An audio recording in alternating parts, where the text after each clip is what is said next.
Welcome, everyone, to the Power of Disability Stories, a CFILC member-exclusive webinar.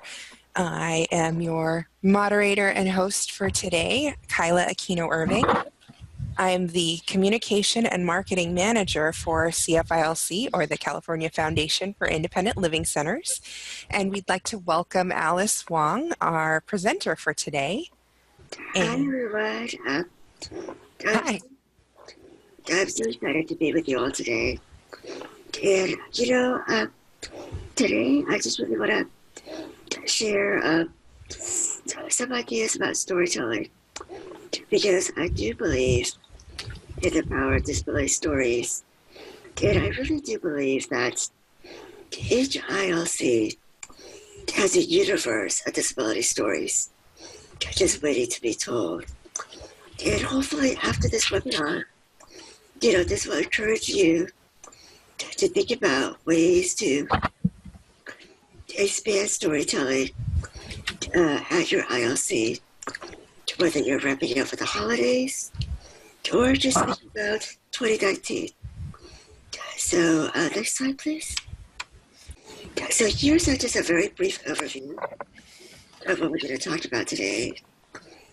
Both Kyle and I will give a brief introduction the Disability Visibility Project is, and what the CFILC does. We're going to also talk about the elements of a good story. You're going to also learn about different formats for stories and how to create them. You're going to also get some tips on how to get your story out there. And then you're going to also see some examples of how to integrate storytelling with your ILC's issues and advocacy priorities. And then we're going to also talk about engaging with your community through your storytelling by using social media. Next slide, please. So, what is a Disability Visibility Project? It's something I started in 2014, and it's a community partnership with StoryCorps, collecting the oral histories of people with disabilities. And as of this year, we have over 140 oral histories collected by disabled people all over the country, and those are archived at the Library of Congress. Next slide, please. And the Disability Visibility Project not only collects oral histories, but it's really an online community dedicated to creating, sharing, and amplifying disability media culture. And we do that through Twitter chats. I have a Facebook group. We have blog posts. I interview folks. We publish our own histories. I have a podcast and a YouTube channel where I release the videos. Next slide, please. Disability Visibility Project also collaborates and has partnerships with different disability organizations and projects. For example, there's Rooted in Rights, which is a disability rights media organization. If you haven't heard about them, I highly recommend it.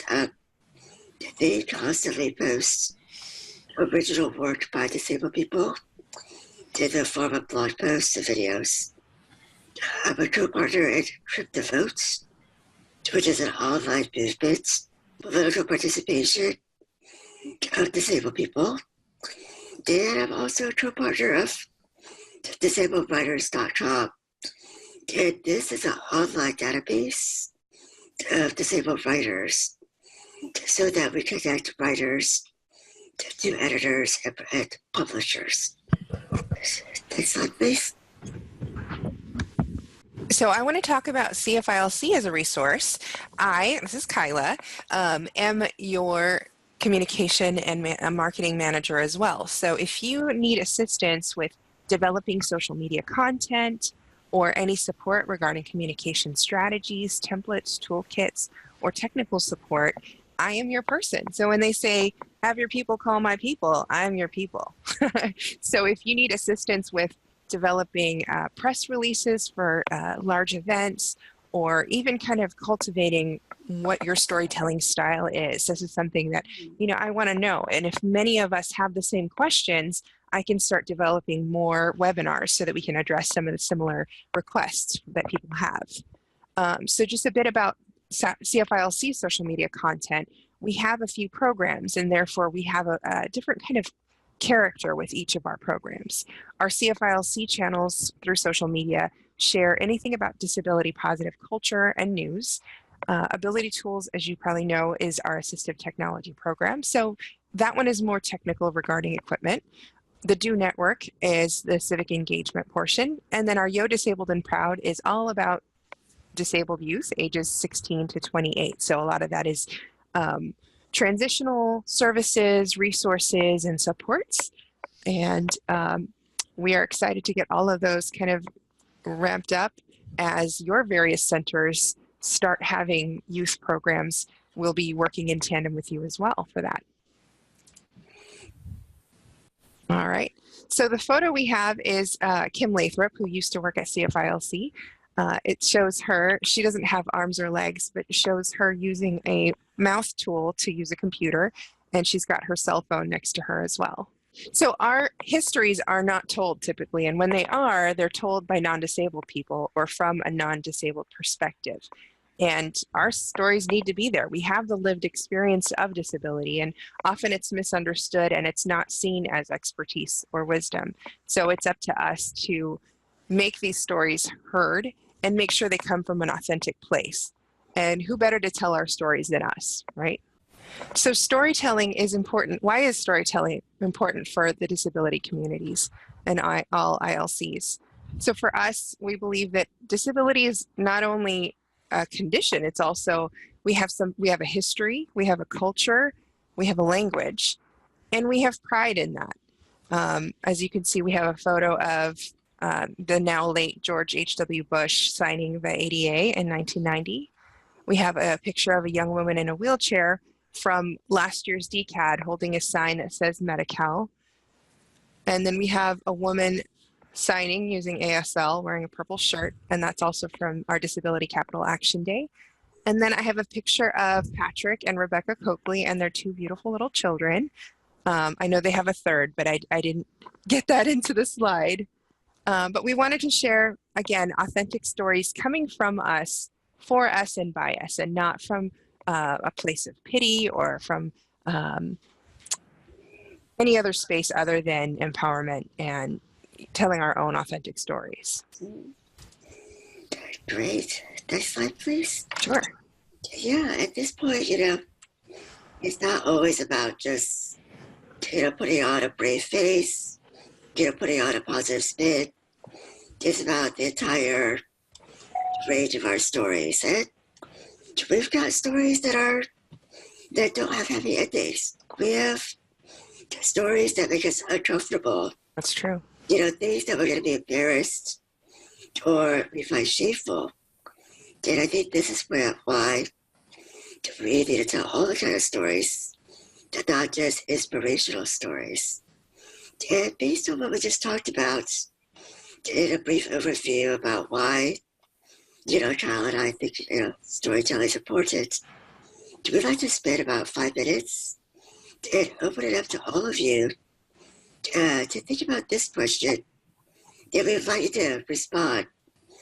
What are some of the untold stories about ILCs in California in the past and present? And don't be shy. Please, think about reflect on your own ILC. Yeah, think about the history of your ILC and what your ILC is doing now that you think is really newsworthy. Is there anyone that has a suggestion or story? Hey, Anna. Hi. Hi, do you have a story to share? Oh, so many stories. Okay, tell us. Hit us. Well, it's really timely that you guys are doing this webinar because we just did a board and staff retreat where we really focused on storytelling and how do we convey the work that we do through stories and how, how do we tell our story. And so I was able to hear a lot of the staff tell different stories about the work that they do. And just the first one that came to mind for me was one of our assistive technology advocates was talking about how he was helping an older gentleman with some assistive devices and his wife. And I believe the older gentleman was on hospice, and it was kind of around end of life support. And after we provided like a shower chair, I want to say, and a commode, and when the gentleman passed away, and the wife came back into the office to return the assistive devices to our equipment reuse program, and she said, that how thankful she was for the support at the end of her husband's life, and that she was so thankful personally for the support. And the AT advocate asked why, what was it that she was so thankful for herself? And she said, because how powerful it was for her to come into an office where she saw so many people with disabilities working. Mm-hmm. And that she had significant hearing loss and had never really been out about it and had never really talked to many people about it. And so it really, seeing so many people with disabilities in the office gave her the, support to be more open about her own disability. And I think that's really where a really powerful piece happens with independent living centers, is seeing others and engaged in meaningful, ways in the community, and allowing other people to find some of their own disability pride through that, seeing others. That's amazing. That's awesome. And if I may ask, do you have like ideas of how you're gonna tell these stories or collect these stories? Yeah, I mean, I think that like organizationally, how to tell our stories. I mean, I think we can do that in, a lot of this goes into fund development efforts, right? So if we can develop relationships and tell our stories and connect with people on that personal level about the work that we do, develop those relationships through storytelling, then they are going to become passionate about the work that we do. Mm-hmm. And then we've developed a relationship and a platform for donor development, is one of the ways that we can utilize our stories, I think. Yeah, and you also, I think, use it for development and fundraising, and also, double dip them and have them out in the public for the general use too. I think, yeah, that's what's great about stories, is that you reuse them again and again. And sometimes when it's about one topic, and suddenly there's some sort of, really important emergent issue, you have this story that you also bring out that's also relevant. Yeah. As emergency preparedness, as we've all faced with the wildfires, ILCs, if they have, content already about emergency preparedness, that would have been perfect, timing as well. So thank you for sharing. Is there anybody else that has an idea or suggestion or thought about untold stories about either your ILC or ILCs in general? Welcome, yes. Hi, my name's Anna Ogren. I work over here at the ILC in Marysville. Can you speak a little louder? And, which ILC are you with? the Grass Valley office. Oh, great. Yes. Can yes. you hear me okay? Yes, I can. Yes, thank you. Welcome. So we had a gentleman coming into the Marysville office, and he came to pick up a scooter. He had lost his scooter in the fire up in Paradise, and his daughter brought him, and he was an older gentleman. He could not walk very well by himself. And when he got the scooter, he said, "Oh my gosh, it's the same color as the one I lost," and Oh, climbed up on it immediately and smiled so big, and he almost had tears in his eyes. He said, "It was like losing a part of me because I lost my independence when I lost that scooter."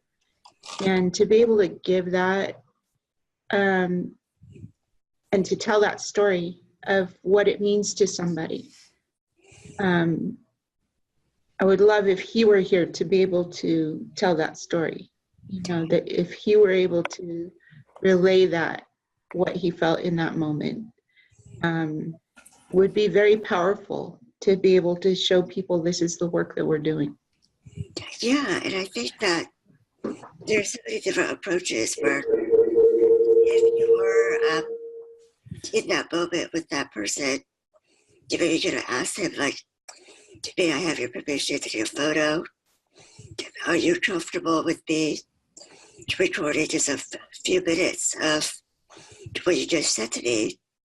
And then you take that and use it with his permission. Or, if you did have the, contact information, just to reach out later on and say, "Are you comfortable with writing a short paragraph or two, recalling your experiences with the campfire?" And, that's another way, because I think, whether it's through staff or as an organization, we want to encourage people to tell their stories in their own words. And we don't want to pressure anybody to say things that they don't want to share. Because I think that's another thing that we want to be mindful of with your ILC. That's what I consider stories, is to make sure we do it with consent, that we do it with respect, that we do it with the full agreement and participation of the person who's the subject of the story. right. Anybody else would like to share any of their stories or any of their responses to their ideas about storytelling and their ILC? Okay, well, we'll just move on. Thank you so much. Yeah, I just wanted to say that, anytime an ILC like you guys shares a story, I feel like we all can share in that, because the strength of what ILCs do, once you share your stories and they go public, it's like that's what's available for someone else in a different ILC potentially. So I feel like the more that we share, it's like a collective benefit for all of us. And I think that, just a response to that, I think as somebody who's not part of, the ILC community, I never, worked at an ILC, but I will have to say that, outside of the IL world, there's so many communities that still don't even realize that they have an ILC in their town. Right. So there's such an opportunity to tell your local town, tell your local region, to share what you do. And I think, we kind of get stuck in our own world sometimes. Mm-hmm. And we presume that everybody knows what the ILC stands for, Mm-hmm. or the history of, ILCs. But, sometimes when we tell our stories, we should always presume that we have to start from the very beginning, because most people don't really know disabled people. Most people don't even realize that there is such a thing as a disability community or disability culture. So next slide, please. You got it. Thanks. So we're just going to talk a little bit about the elements of a good story. And, I think this is really a very subjective thing.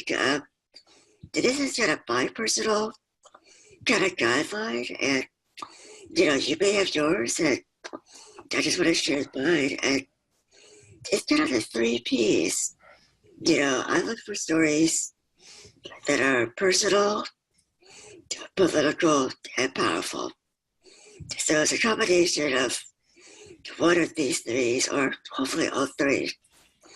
And a good story, to me, has a specific message or theme. There's personal details, details that make the reader or the person, learning about the story to really get a sense of what's happening. Also, in the advocacy aid goal, there's maybe also a call to action. So to prompt people to do something afterwards once they learned that story. So those are kind of my ideas of elements of a good story. And here's a few others. Next slide, please. Next slide, please. So basically, I think that stories that are in plain and clear language are often the best. The accessibility of stories, whether it's through language or through the format or through the technology that you use, is really important, because what is the point of telling a story if it doesn't reach everyone? Also, a story, if it's timely about current and emerging issues, I think that's also going to catch people's attention. And another thing is, I think in our world now, where we're so bombarded with so many different types of media, so many options for entertainment, sometimes shorter is better.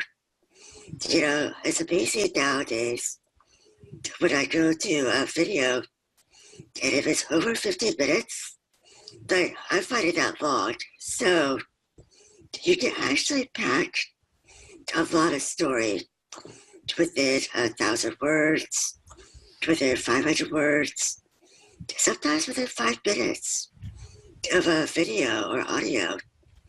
And you're going to see an example of that. But I do believe that shorter is better, if possible. But there's always a place for long form stories. Next slide, please. So what are some different formats? Well, some of the most common ones are essays. They can be posted on your blog post, on your blog, on your website. You can just publish them, either online or through regular publishing. You can do op-eds. You can do letters to the editor. You can also tell stories through social media.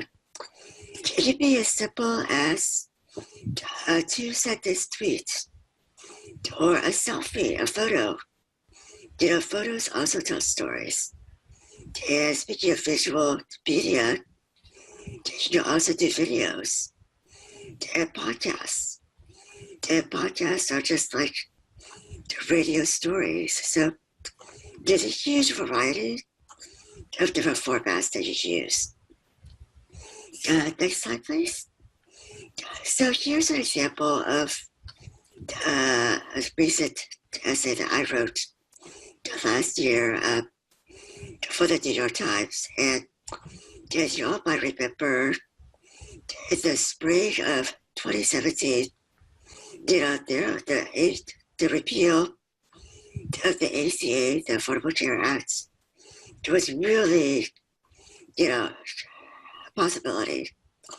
And I think there were a lot of people with disabilities, telling their stories and advocating at the grassroots level and, trying to tell their decision makers, elected officials, why they need to oppose the repeal. So I wrote this essay called "My Medicaid, My Life." And really it was a personal and political story about how Medicaid, next slide please, about how Medicaid is so central to my life. And, the goal of my essay because I knew the readers are going to be, mostly not disabled people. So I really wanted to spell the myth of disabled people who are reliant on the safety nets, that we're not all fakers or lazy people or people who don't have something to contribute to society. And also I wanted to bring in, the real things that are happening in Congress. So I did mention the bills that I believe the House proposed at that time and why that bill will harm so many people. So that's really what I did within a relatively short op-ed. And if you have time, you can just also check it out online. The link is on the slide. So next slide, please. So here are some tips, just, based on my experience and what I learned from other disabled people. If you're gonna go and to a publication and pitch a story, think about the audience of that publication and how you will write that story to really make it speak to that audience. And what kind of audience you're gonna have to think about in terms of how you frame yourself. Think about, reaching out to your local paper, writing an opinion piece. I think local papers are a great way to really introduce your ILC. And also, it's a great way to really get your local community exposed to what your ILC does. You can also ask, your ILC members and community to write letters to the editor. In particular, let's say there's a paper, an article that comes out about, an issue that faces the disability community. It's written in a really, a slanted way, to where you find that it's, somewhat,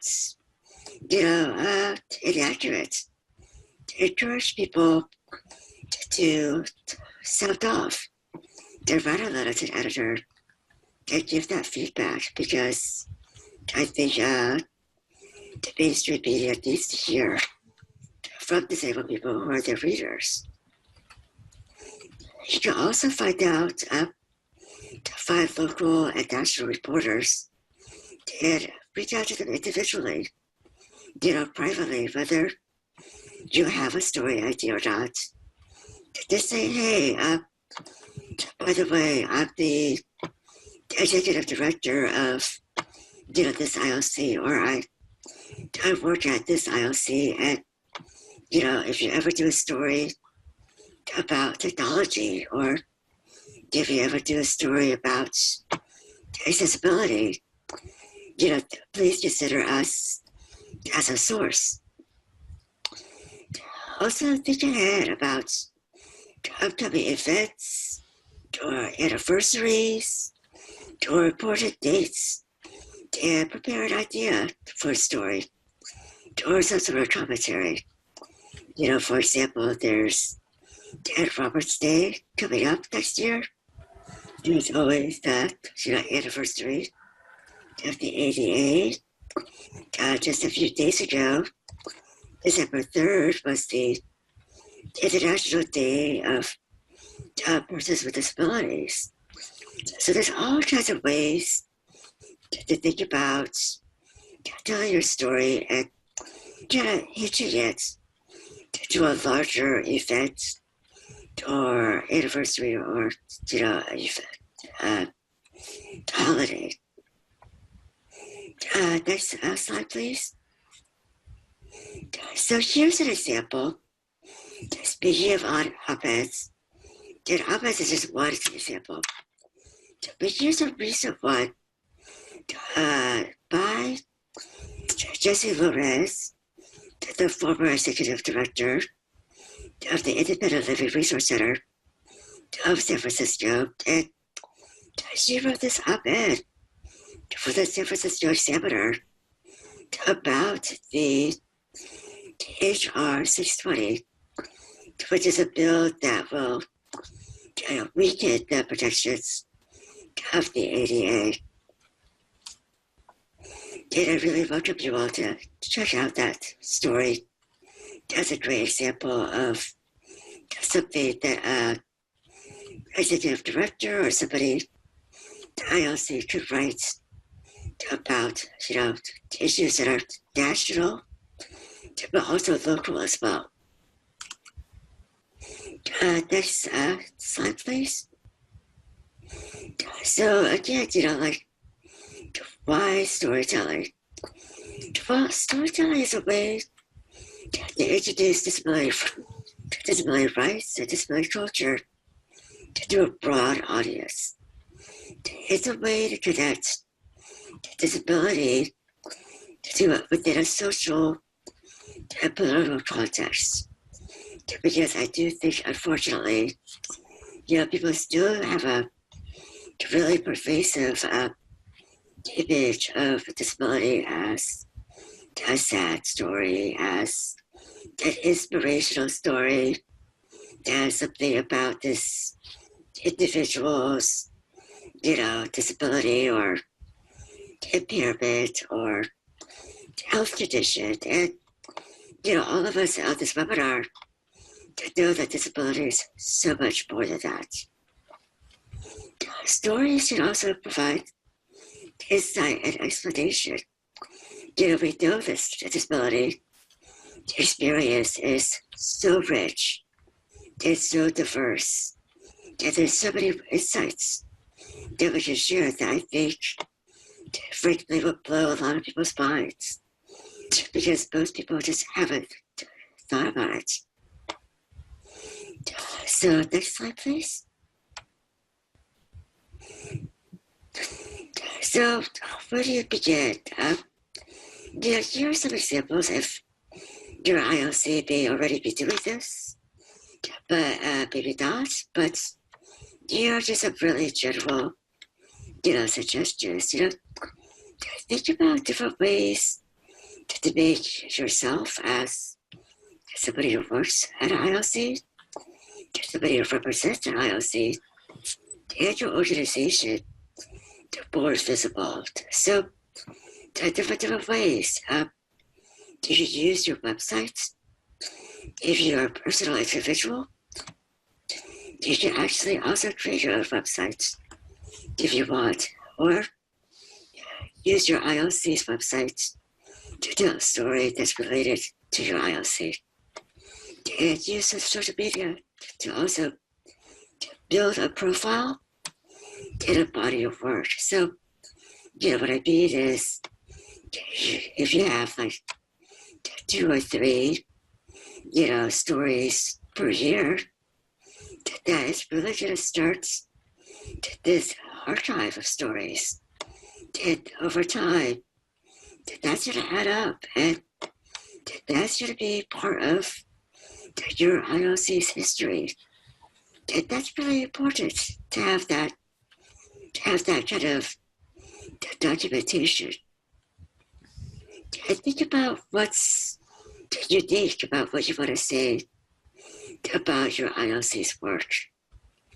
And also think about not just people who you serve at your ILC or just people who work at your ILC as the storytellers, but think about people in your community, people that you don't necessarily come across regularly, and build relationships with them. Reach out to the editors, to reporters, bloggers, other activists in your communities, with the disability community, and also with other advocacy groups and other communities. Next slide, please. So here's some just really, more basic tips. For example, if it is possible, I really do believe that the HILC should blog. And blogging is just, posting a short story. And, over time, adding additional stories. I really think that's going to be a great way because it's direct. If you're worried about spending too much time to pitch a story at a newspaper, you can just create your own story and publish it whenever you want. Think about who you want to feature in your community. Highlight the people that you think are doing some amazing work and that need to be kind of amplified and highlighted. And think about the work that you want to promote. Maybe you achieve something after a really big effort, and you really want to make sure people know about it. You also give kind of the backstory. For example, maybe you worked with the local government on an issue and you got a great result. Well, tell the backstory about how that came to be. And that's a way to really give people another aspect of the story, and also it's a great way to say, this is what we do, and to be proud of it. Next slide, please. So I mentioned this earlier, but these are different ways to tell both individual stories. For example, profiles of people you work with, your own staff. You can interview your own staff. You can do staff profiles. You can have an ED, a regular column. Like your ED could, executive director could write a short story every 3 months, maybe. That could be something that could be done. You can also tell stories about your community.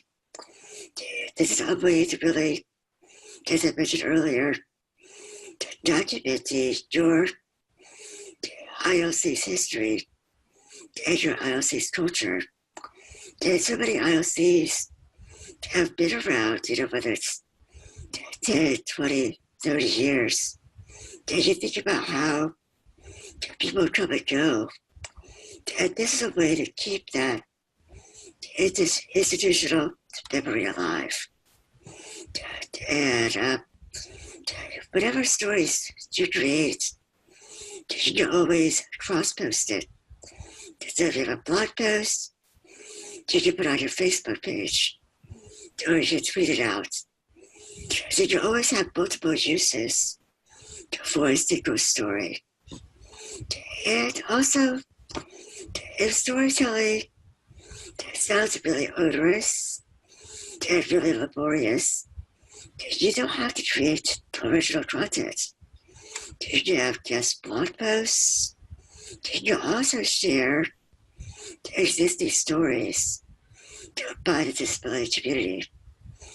Just like the op-ed that Jesse Lorez shared, that Jesse Lorez wrote. That's an example of a great op-ed that you can share on your website. Next slide, please. Go back one. Yeah. So we're going to go into a little more about social media. And I think, a lot of people, may love social media. A lot of people may hate it. A lot of people may find it such a waste of time. And I totally understand the skepticism. And, a lot of people wonder, what is the big deal?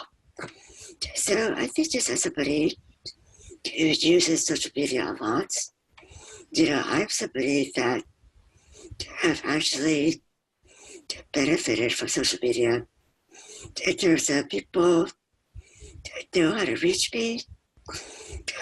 People have asked me to be interviewed for their stories through by reading my tweets. I've actually got jobs through social media. So it's really a communication tool. And really think about your ILC using social media as a way to make connections and have conversations with people. It's also a way to share a piece of content that either you create or that you really like immediately with your followers. And think about social media as your ILC's public face. This is a kind of profile and following that you want to build. And it's a way to create an audience. You can have people that you send out your annual newsletters to, but this is another way to reach people on another scale. So, we need all kinds of methods, whether it's just through your website, through your your newsletters, or your blog, but there's all different tools. And you want to think about using as many kinds as possible because in the end, you want to reach all kinds of people. So next slide, please. So recently, earlier this year, I co-hosted a Twitter chat with the DO Network, which is a program through the CFILC, the Disability Organizing Network. And we did a Twitter chat on disability issues and organizing strategies. And this is a screenshot showing kind of an example of the kind of stories and connections that are made. So, during that chat, we asked the question, what does civic participation mean to you? How is it related to disability advocacy? And why is it important that people with disabilities get involved in our democracy and civil society? And here's a response by the ILRC of the Tri-Counties. And the ILRC responded by saying, our voices need to be heard. It is up to us, the disability community, to make sure they are. To vote, meet with their local legislators, to organize campaigns, to promote disability awareness, to education and culture.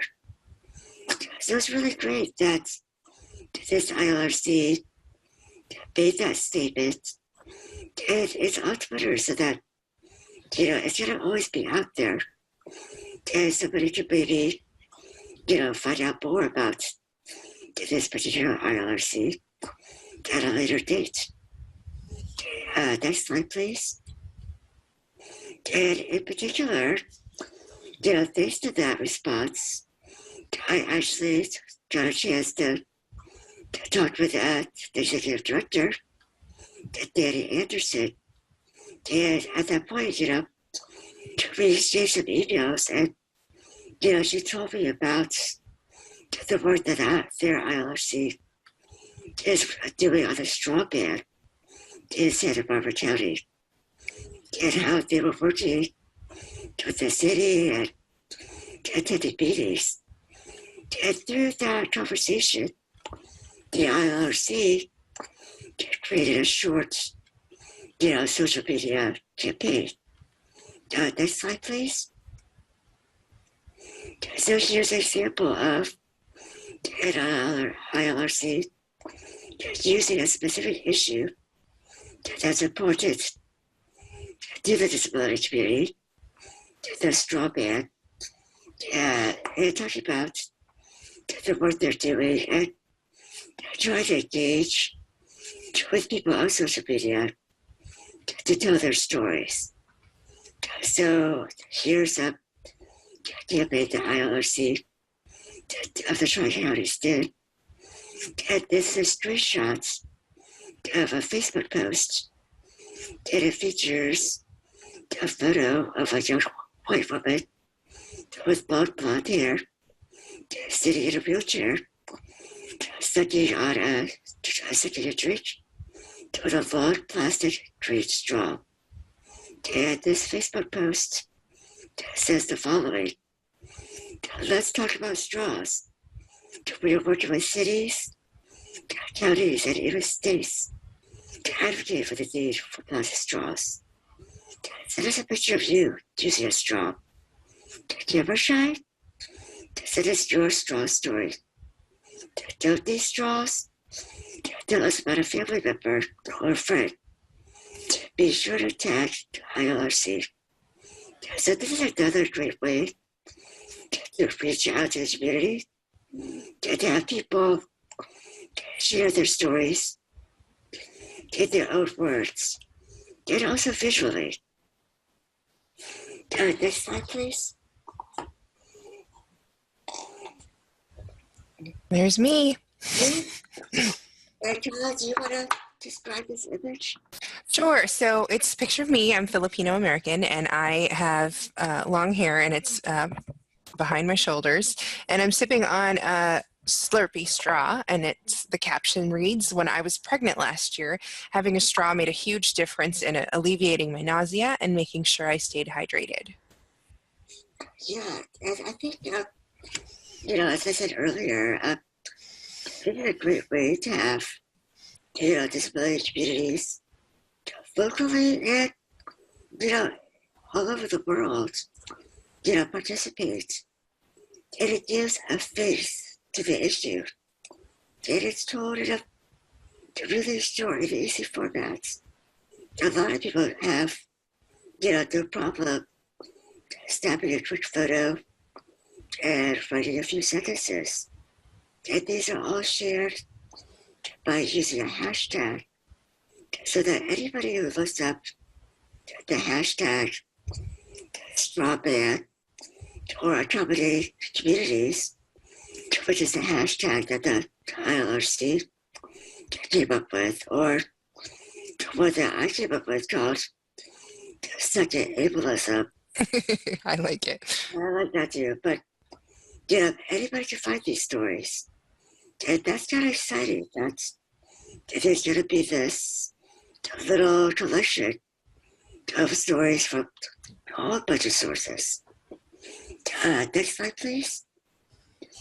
So here's another example of using social media. So Starbucks, had an announcement earlier this year, this past summer, that they're going to remove plastic straws from all their stores. And as an avid person who likes to tweet on social media, I addressed Starbucks directly. This is what you call, I tweeted at them.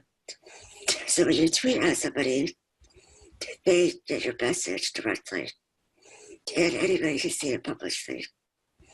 So this is a screenshot of a tweet I sent them, where I said, "Hey Starbucks, how about offering both types of straws? I still need a plastic straw with your new lids, because I cannot lift a drink. See my profile pictures. Your whole menu is about customization and options. One menu accessibility with a shot of customer service, please. Hashtag strawberry." So that is one tweet that I sent out in July, and it was quickly reshared. It was retweeted by 713 people. And when people retweeted, all of their followers see that tweet as well.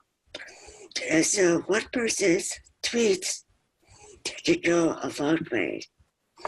So that's just one example of using social media to not only share stories, but to also talk back and, do a little troublemaking to make a little bit of good trouble, which I think we all need to do once in a while. So next slide, please. So I also have a podcast. The podcasts are just kind of like radio stories. They're in-depth audio interviews with people with disabilities on politics, media, and culture. And I have this available on iTunes, Stitcher, and Google Play. And if you want to, you can also check out all the episodes with the link is on this slide. Next slide, please. So I just want to play you a very short audio clip. Oh, there's one more. Sorry. Oh, here we go. Yep. So I'm just going to play a really short audio clip. This features a story about healthcare activism, again related to the repeal of the ACA last year. And this is from episode 1 with my friends Greg Barrett, Andrew Ballray, and myself. And, we talked about Medicaid and the way that people with disabilities were in Congress, doing direct actions, and how they really, in many ways, saved the ACA. So, Carla, do you want to try to play the audio? Okay. It's going to be a little loud, everyone. So, we are talking today on July 29th, and just 2 days ago, the bill was killed in the Senate. So, let's talk about, I guess, how we're feeling about just the roller coaster ride and just what you observed and what you experienced. Can we just start by saying, let's hope it sticks this time? I agree. I was going to say, that's one of my reflections is that I think that this is probably going to be something we're going to have to deal with in some way, for at least another couple of years, probably off and on. It feels like we've reached a threshold or a certain turning point, but that doesn't mean it won't come up again. I think the danger will at least last until, people start running for midterms. Mm-hmm. I can't see them trying to pull this during an election unless it's somehow a stunt to play off the Democrats, but I don't know. And also, we also have to keep in mind that, legislation isn't the only way to dismantle Medicaid or other safety net programs. There's a lot of decisions that can happen, from CMS and other departments. So we all gotta be vigilant on that. And I definitely think that, what we've seen in terms of people sharing their Medicaid stories, that it'll still really be needed throughout the entire, 4 years. Hopefully just 4 years. But yeah, I think that it's been really a great awakening in the sense that it's been finally, the non-disabled people have a little sense of what Medicaid is, what it does, and just how many people it reaches. Yeah, no, I agree. And one of the good things is, and it's just my instinct on it, is 6 months ago, I would not have said that there would be as much support for Medicaid as there is right now. And not just with the disability community, but overall. And I think what you just said is correct, that people have woken up to realize that Medicaid is a thing and that it's a thing that people actually like and appreciate. It's not some sort of crappy, expensive entitlement that nobody really likes. People actually appreciate it. Now, of course, we have things that we want to change about it, but as far as, there was sort of an image before, I think, that it was people vaguely thought that even the people that were on it sort of despised Medicaid and wanted to get off it as soon as they could, kind of thing. And that's just not really the case. Surveys show that people who are on Medicaid are overwhelmingly happy with it. Great. Thank you, Carla. No problem. Next slide, please. So thinking about what we just heard, if there's a different kinds of storytelling, different approaches, different examples, different formats, I want to open it up again to all of you to ask, what kinds of social media does your ILC use? And what are the challenges and rewards you're currently facing? Either using social media or just telling your stories in general. So anybody who wants to share, feel free to unmute or raise your hand or chat and tell your story. And don't be shy. I can pull up my spreadsheet and tell you exactly which ILCs use what media. But I know they can tell you themselves. Exactly. Don't make Kyla do that. So is there anyone who wants to talk about, the TCIL? Jesus, Facebook. Thank you, Donald. Yeah, that's right. Yeah, so like, are there any kind of, struggles? Is it a pain in the butt? What are some things that, any issues you all are facing when it comes to using social media? Is there something about, yes, Anna, did you have anything you want to say? Yeah. So the ILC over here in Grass Valley, Freed, we use Facebook and a website. And we're just talking about the idea of the blog. We have a place for it, but we haven't started using it yet. And do you have plans for like one person to be in charge of it, or is it going to be a shared responsibility? No, right now there's not just one person. Okay, yeah, I think with any sort of blog, it's good to kind of have a calendar in terms of like, we're gonna have like 3 blog posts in the next 4 months, but to really plan ahead, because sometimes it takes a while to gather these materials. So I think just planning ahead is always a great idea for any blog. But I'm really excited that you're doing that, and I wish you all the luck. Is there anyone else that'd like to share?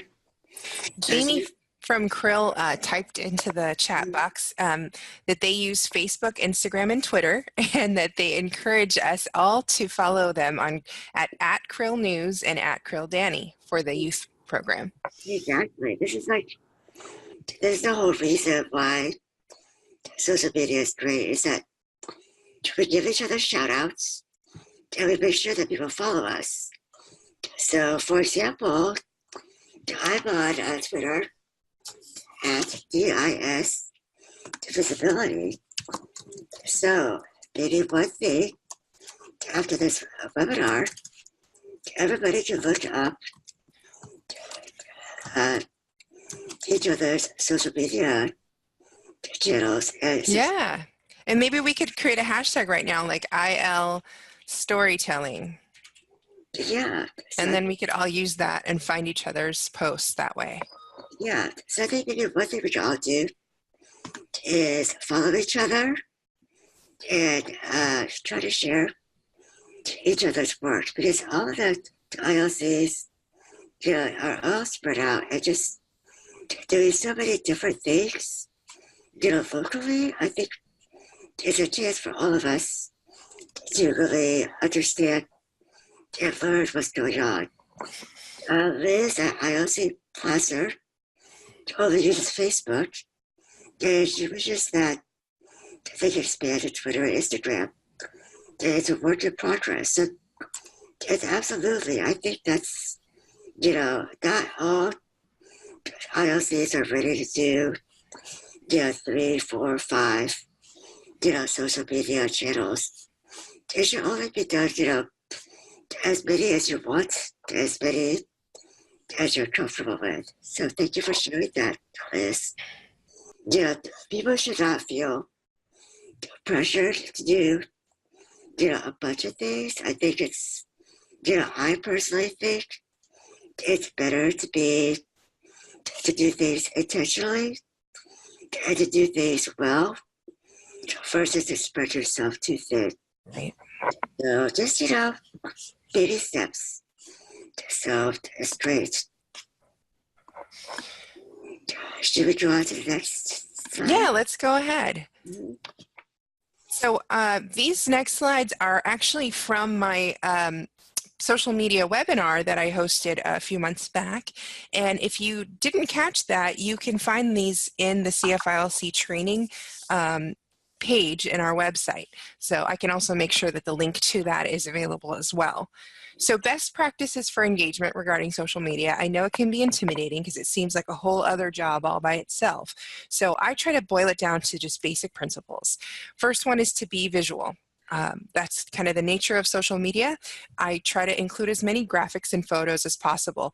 Tweets with images are 150% more likely to get retweets than just text-only tweets, unless you're famous like Alice and everyone retweets whatever she posts. Yeah. LinkedIn posts with images, if you use LinkedIn, receive 200 more engagements than text-only posts. Be accessible. That's my number 2 rule. Since it is a visual media, but not everyone is visual, I always try to include image descriptions for visuals.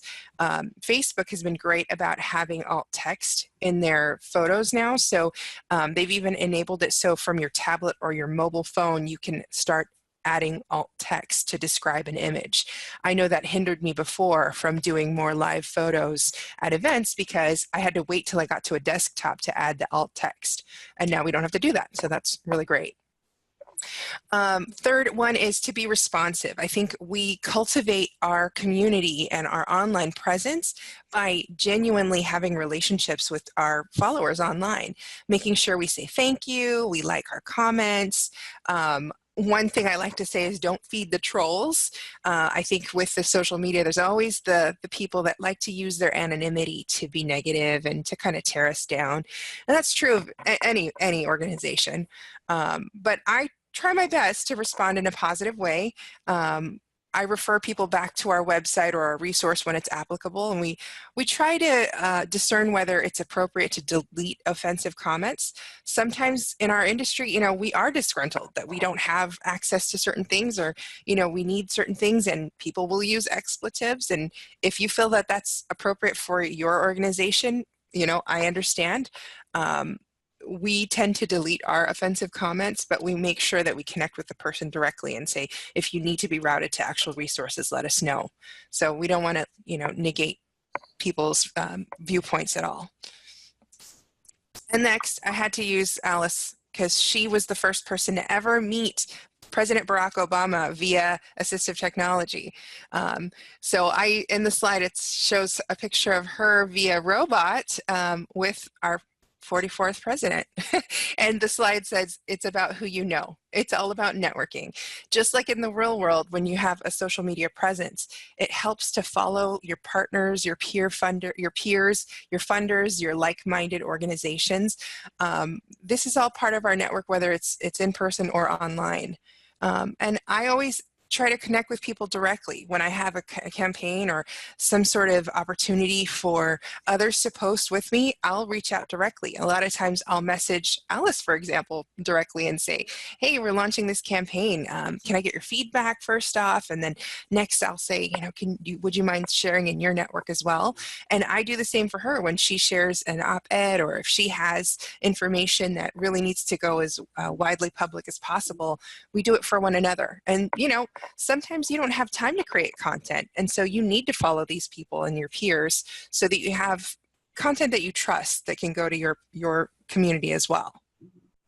All right, so hashtag. I know that Alice talked about hashtags, and I know some of us are still kind of slow to warm up to what exactly a hashtag is. I go over what the mechanics of a hashtag are in my social media presentation, so you can go back in there and learn a little bit more.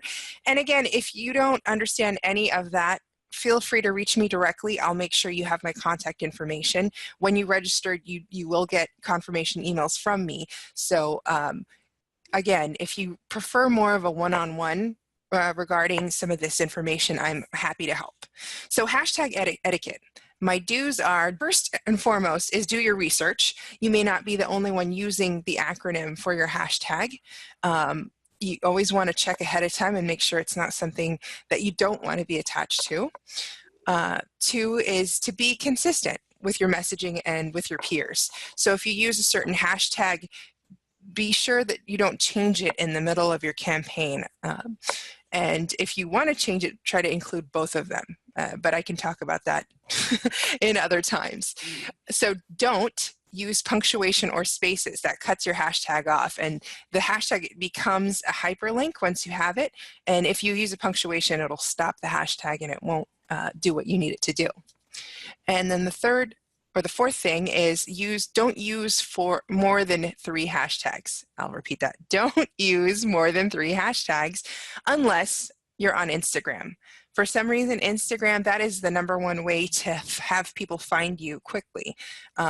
And so you could go on and on and on with a page of hashtags after your original post, but I strongly suggest you don't do that for Facebook. For some reason, it's just not the same thing.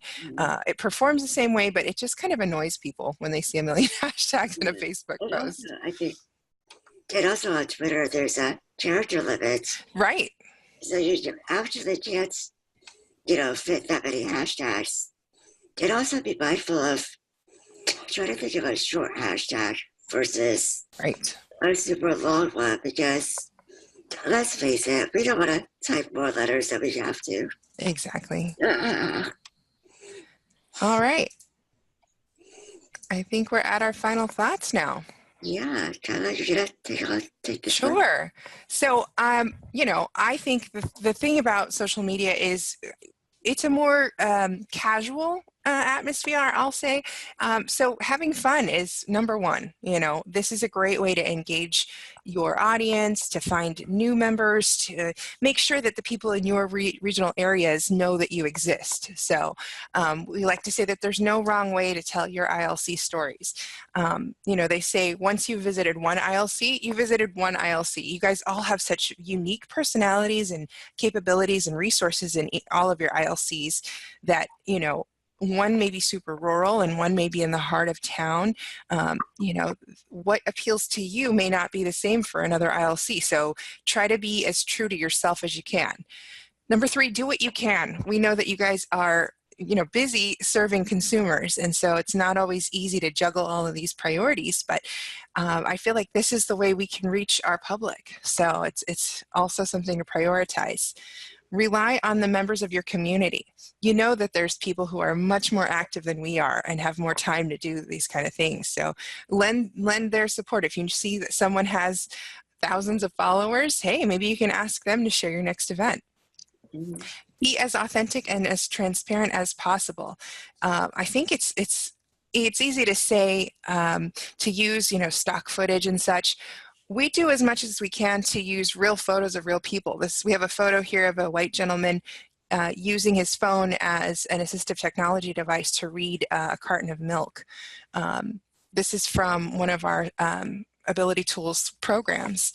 I think that people can tell when there's a stock image, it looks like a sales gimmick or an ad, and people just scroll right through. So I caution people in using that. They may look like beautiful images, but they may not reflect your community.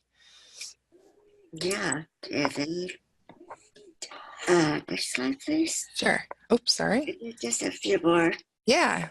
A few more final thoughts, just to add on what Kyla said, is that storytelling, using social media just, it takes a little bit of time to practice.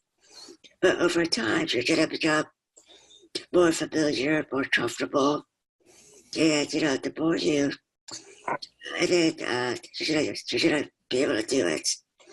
It may seem intimidating at first, but, I promise you that the efforts are worth the rewards. And, I don't want to sound like an evangelist, but, I really do think that, ILCs, they have so much to share.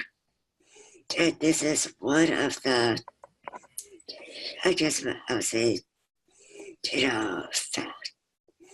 most effective ways. Absolutely. But one of many. It's not the only, but it's one of the most effective ways of getting word out about what you do.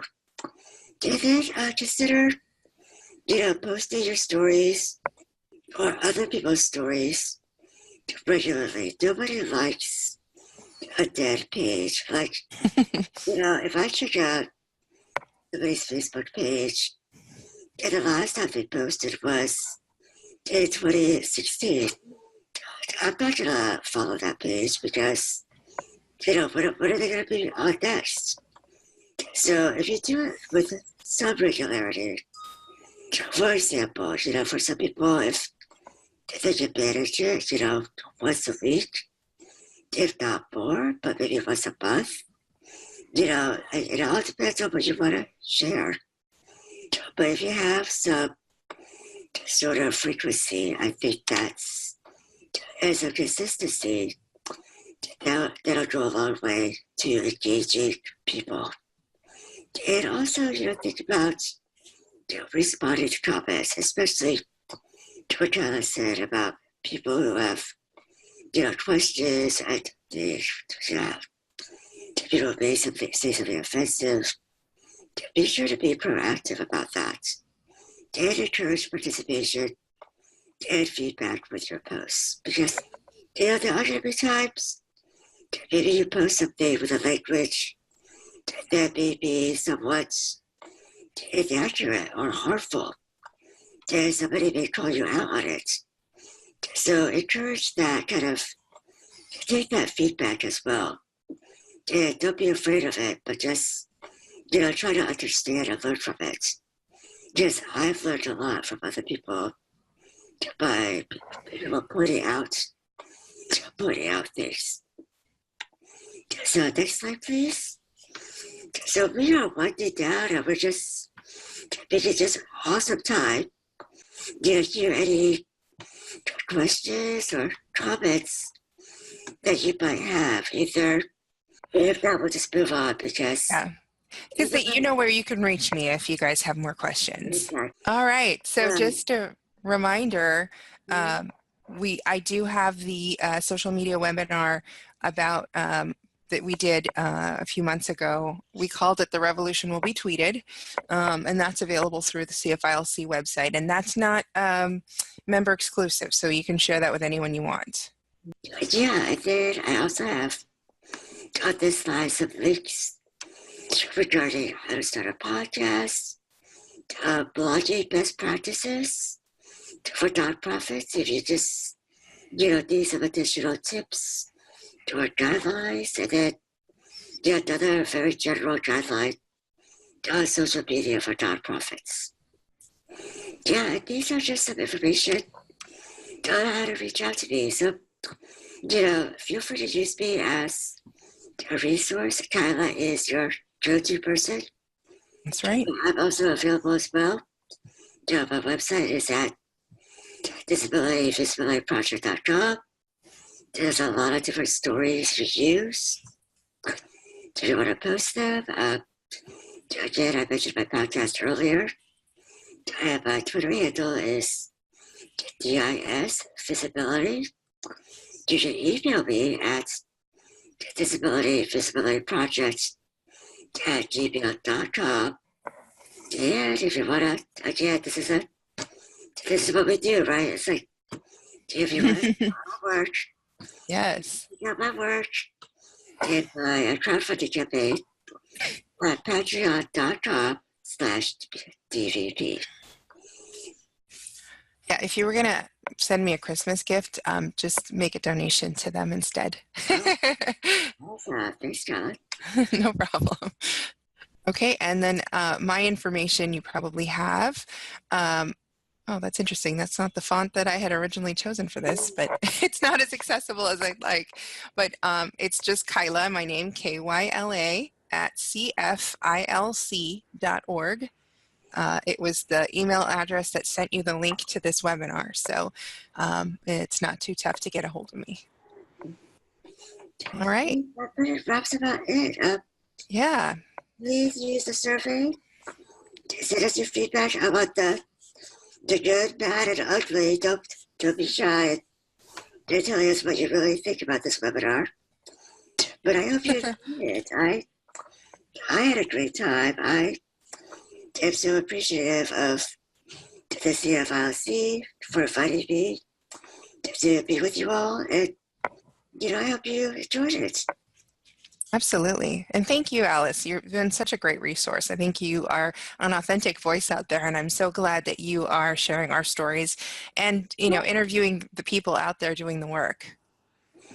It's a pleasure, and it's a privilege. Thank you so much, everyone. Good night.